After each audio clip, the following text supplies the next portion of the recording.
ప్రియులారా, భర్త లేని వారిని బలపరచుట. అవును ప్రియులారా, ఎంతమంది అయితే భర్తను కోల్పోయినరో ఏమాత్రం కృంగిపోవద్దు, ఏమాత్రం నిరుత్సాహపడద్దు.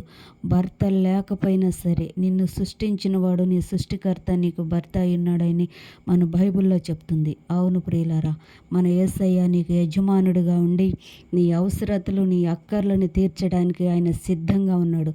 నీకు అవసరం వచ్చినప్పుడు, నీకు ఆరోగ్యం బాగలేనప్పుడు వెళ్ళి ఆయన దగ్గర మోకరించు, ప్రార్థించు. యేసయ్య నా దగ్గరకు రాయి అని అడుగు, నాతో మాట్లాడయ్యా అని అడుగు, నా అవసరతలను తీర్చయ్యా అని అడుగు. నీ అవసరతలను తీర్చడానికి ఆయన సిద్ధ మనసు కలిగి ఉన్నాడు. అలాగనే ఏ విషయంలో కూడా మీరు కృంగిపోవద్దు, ఏ విషయంలో కూడా మీరు నీరసిల్లిపోవద్దు. మనం వస్తూ ఆయన్ని తీసుకొని రాలేదు. అంటే ఈ లోకంలో పెళ్ళి అనేది అది దేవుడు సృష్టించింది కాబట్టి అది ఈ లోకంలో జరగాల్సిందే. అది ఆయన ముందు పోతాడు, మనం వెనక పోతాం అంతే. భర్తని కోల్పోయిన ప్రతి ఒక్క స్త్రీతో నేను మాట్లాడుతున్నాను. ధైర్యం తెచ్చుకోండి, ధైర్యంగా ఉండండి. మన యేసయ్య గొప్పవాడు, మన యేసయ్య యథార్థవంతుడు, ఆదరణకర్త. ఆయన మిమ్మల్ని ఆదరిస్తాడు, ఆయన మీ మీద జాలి చూపిస్తాడు, ఆయన మిమ్మల్ని కనికరిస్తాడు, ఆయన మిమ్మల్ని కాపాడుతాడు.